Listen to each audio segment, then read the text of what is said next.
मेरा बच्चा है तुम्हारा रिश्तेदार है। जरा मैं आपको मोहसिन नकवी का बताना चाहता हूं ये आदमी कौन है। सबसे पहले जो रजीम चेंज हमारे खिलाफ हुई, जब ये पूरी साजिश हो रही थी, तो हमारे पास मैं तब गवर्नमेंट में था, तो मुझे आईबी की बाकायदा रिपोर्ट्स आती थी कि जो सबसे एक आदमी ने सबसे ज्यादा कोशिश की हमारी हुकूमत गिराने की, उसका नाम मोहसिन नकवी था। ये भागा फिर रहा था सारी जगह, कभी नवाज शरीफ को पैगाम लेके जा रहा है जरदारी का, तो कभी जरदारी के साथ मिलके सिंध हाउस के अंदर बैठा हुआ है, लोगों की हराम के पैसे से लोगों को खरीद रहा है। ये सब पेश था। हर जगह मोहसिन नकवी का नाम आता था कि इसने सबसे ज्यादा कोशिश की इस कॉन्स्पिरेसी को कामयाब करने के लिए। और ये वो एक्स आर्मी चीफ को भी मिलता था, जिसकी असल तो मास्टरमाइंड वो था। लेकिन जितने भी प्लेयर्स उसके इर्द गिर्द थे, उसमें एक प्लेयर जिसका सबसे ज्यादा नाम आता था, उसका नाम मोहसिन नकवी था। तो ये जिसको जरदारी कहता था ये मेरा बेटा है, यानी जरदारी ने इसको अपना बेटा बनाया हुआ था। अब ये सोच लें कि इसका कैरेक्टर क्या होगा कि जरदारी जैसा आदमी, जो इंटरनेशनली सारी दुनिया जरदारी को जानती है कि करप्ट तरीन आदमी है, इसके ऊपर किताबों के अंदर इंटरनेशनली किताबों में जरदारी का चोरी का जिक्र है। आज से 30-35 साल पहले इसको मिस्टर 10% बाहर की दुनिया में कहना शुरू हुआ, इसका नाम रखा गया। इसके ऊपर मजमून निकले हुए हैं अखबारों के अंदर इसकी चोरी के ऊपर। उस जरदारी जिसको असल में नैब में जेल में डालना चाहिए था और जेल में गया और बचाया गया, हमें सबको पता है कि NRO 2 की वजह से जो जनरल बाजवा ने दिया, सब बच गए। वो जरदारी इसको अपना बेटा समझता है, और वो जो बेटा है उसकी क्या इखलाकियात होंगी आपको पता होना चाहिए कि 2008 में इसने 35 लाख रुपया नैब को वापस किया था, तस्लीम किया था कि मैंने चोरी की है, इसलिए मैं 35 लाख रुपया आपको नैब को वापस कर रहा हूं। ये वो आदमी है ना, इसके अंदर वो इखलाकी मेयार है, ना इसके अंदर वो गैर जानिबदाराना सलाहियत है जो कि एक केयरटेकर में आना चाहिए। और उसके बाद अगर किसी को कोई शक है कि ये तहरीक इंसाफ का बदतरीन दुश्मन है, इसकी जो चैनल 24 कभी उठा के देख लें, उसमें मुसलसल तहरीक इंसाफ के खिलाफ प्रोपेगेंडा चलता रहता है। कोई भी जानता है, सहाफत में सब जानते हैं कि ये हमारा बदतरीन दुश्मन है, सियासत में सब जानते हैं, और हमें सारा पता है कि रजीम चेंज के अंदर जब हमारी हुकूमत गिरानी थी, इसका कितना बड़ा हाथ था। अब उस आदमी को अगर इन्होंने बनाया है इस पंजाब का केयरटेकर चीफ मिनिस्टर, तो इसका क्या मतलब है? इसका मतलब यह है कि इसके पीछे वो लोग हैं जिन्होंने कांटा डाला हुआ है इमरान खान के ऊपर, जिन्होंने फैसला किया है कि इमरान खान अब कामयाब नहीं होगा। वो लोग जिनको अभी तक, मैं फिर से कहता हूं, ना तारीख का पता है, ना उनको सियासत की समझ है, ना उनको पता है कि कांटा मार के इस मुल्क को कितना बड़ा नुकसान किया गया है हमारी तारीख में। मैं याद कराना चाहता हूं कि मुजीबुर रहमान के ऊपर कांटा डाला गया था, मुल्क टूट गया।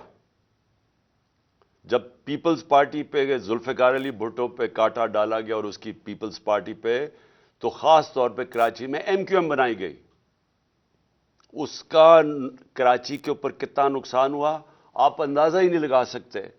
कि दुबई शायद इतना उस वक्त जब उभर रहा था, तो कराची से लोगों ने, जो इंतशार हुआ था कराची, उन्होंने दुबई में जाके कारोबार शुरू किए थे, और फिर वही MQM के ऊपर जब कांटा लगाया तो हकीकी बना दी। फिर जो आज बलूचिस्तान में अभी तक वो आग नहीं बुझी, जो कि नवाब अकबर बुगटी के ऊपर कांटा लगाया गया। ये जो सियासतदानों के ऊपर कांटा लगाया जाता है, ये मुल्क ने बड़ी बाहरी कीमत अदा की है। और ये बंद कमरों में जिन लोगों को समझ नहीं है, वो जब लगाते हैं तो ये मुल्क नुकसान उसका उठाता है। اب عمران خان کے اوپر فیصلہ ہو گیا کاٹا لگانا. کاٹا لگانے کا یہ سامنے اب آ گیا محسن نقوی. محسن نقوی نے اب کرنا کیا ہے, یہ میں ابھی آپ کے سامنے پیشن گوئی کر رہا ہوں, کیونکہ یہ اتنے بیوقوف لوگ ہیں جو یہ کرتے ہیں کہ ان کو یہ نہیں پتا کہ ساروں کو ان کے پلان کا پتہ چل جاتا ہے پہلے سے کہ یہ کیا کرنے جا رہے ہیں. یہ کیا کرنے جا رہے ہیں, یہ پہلے یہ اب آ گیا محسن نقوی.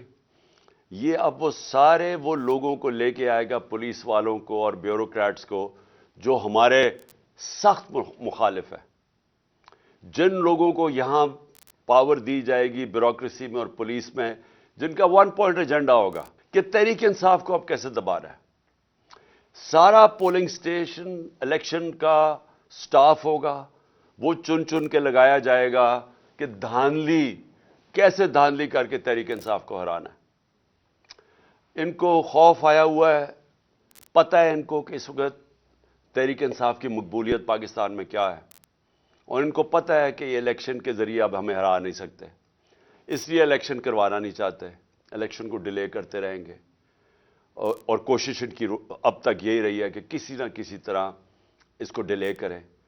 لیکن اگر جب بھی الیکشن ہوگا تو انہوں نے, جب سارے امپائر بھی اپنے ہوں گے, سٹاف بھی اپنا ہوگا, ہر چیز الیکشن کمیشن تو پہلے ان کی ہے, تو جب تک جیت نہیں سکیں گے یہ الیکشن نہیں ہونے دیں گے.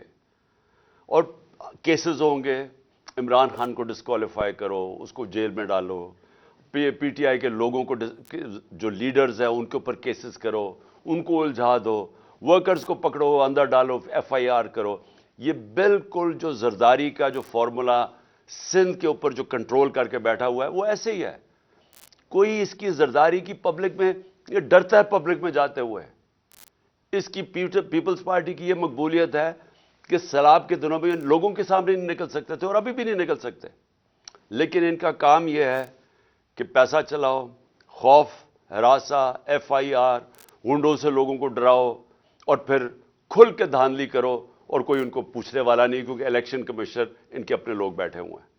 تو یہ بھی اب کراچی کا جس طرح کا الیکشن کروایا گیا, یہ ان کی کوشش ہے کہ یہ اب سب کچھ کنٹرول کر کے اپنا الیکشن کروائیں گے.